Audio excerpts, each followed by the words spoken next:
एक मिनिट भावा प्लीज, एक मिनिट. मी आज असं तुला काही कोणतं मोटिवेशन देणार नाही, पण आज एक खूप वेगळा विचार तुझ्या समोर मांडणार आहे. तर प्लीज जरा शांतपणे ऐकून घे, ओके? हा व्हिडिओ शेवटपर्यंत न स्किप करता बघ.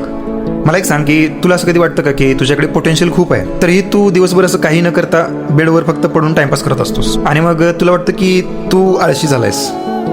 पण असं नाही भाई, नीट ऐक. तुझा मेंदू हॅक झालाय. Let me explain how it works. आपला मेंदू डिझाईन असा झालाय की ज्या कामात एफर्ट्स कमी आणि प्लेजर जास्त मिळतो ना, आपला मेंदू तिकडे पळतो. तू जेव्हा तुझ्या फोनवर असं रील स्क्रोल करतो, गेम्स खेळतो, तेव्हा तुझ्या मेंदूत चीप डोपामाइनचा पुरवठा जास्त होतो. फुकटचा आनंद, कसलंही कष्ट न करता मिळणारा आनंद. आणि मग जेव्हा तू एखादं रिअल काम करायला लागतोस ना, जसं की स्किल लर्न करणं, बुक रीड्स करणं, एखादा बिझनेस प्लॅन बनवणं, तेव्हा तुझ्या मेंदूला होतो त्रास.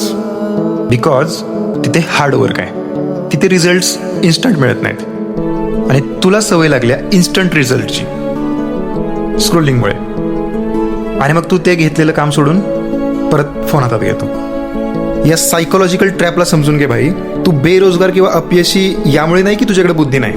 तू फक्त ना या डिजिटल ॲडिक्शनच्या चक्रव्यूहात अडकलायस. आणि ज्या पोरांना असं वाटतं ना की माझं लक्ष लागत नाहीये, भाऊ तुझं लक्ष लागणं बंद नाही झालं. तू ना तुझ्या मेंदूला चीप डोपामाइन, चीप प्लेजरची सवय लावून ठेवली आहे. हा पर्स्पेक्टिव्ह शिफ्ट करायला शिक भाई. तुला जर आयुष्यात खरोखर पुढे जायचं असेल ना, तर आधी तुझ्या मेंदूला डोपामाइन डिटॉक्स देणं खूप गरजेचं आहे.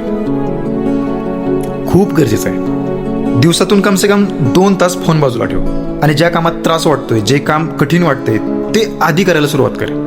Do the hard things first. आणि जेव्हा कष्टाने मिळालेले सक्सेस तुझ्या मेंदूला आनंद द्यायला लागेल ना, तेव्हाच तुला असल्या फालतू स्क्रीनचा चटका लागणार नाही. समज या गोष्टीला, समजून घे नीट.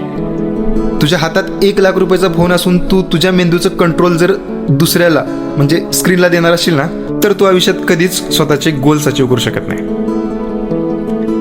कधीच नाही. Try to understand bro. तू आळशी नाहीयेस, तर तू फक्त चुकीच्या गोष्टींचा ॲडिक्ट झालायस. हा जो विचार आहे तो बदल आणि स्वतःच्या मेंदूचा रिमोट कंट्रोल स्वतःच्या हातात घे. तसं केल्याशिवाय ही सिस्टम तुला पुढे जाऊ देणार नाही. ठीक आहे?